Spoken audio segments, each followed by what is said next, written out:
সাহাবীরা শোনো, আল্লাহ রাব্বুল আলামিন বলেছেন, ও আমার হাবিব, কোন বৃদ্ধ মানুষ, কোন বুড়া মানুষ চলতে পারে না।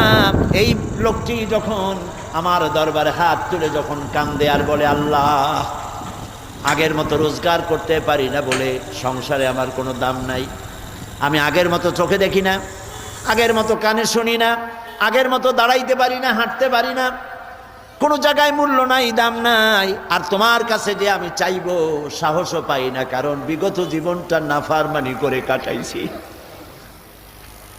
তুমি করেছো মেহেরবানি, আমি করেছি নাফরমানি, চাওয়ার মতো পথ হারিয়ে ফেলেছি মাবুদ, তুমি ছাড়া আমার কেউ নাই। আল্লাহ বলেন, ও আমার নবী, আমার বৃদ্ধ বান্দা যখন এভাবে কাতরাতে থাকে, আমার তখন শরম হয় এই বুড়া বান্দাটারে কেমনে খালি হাতে ফিরায়।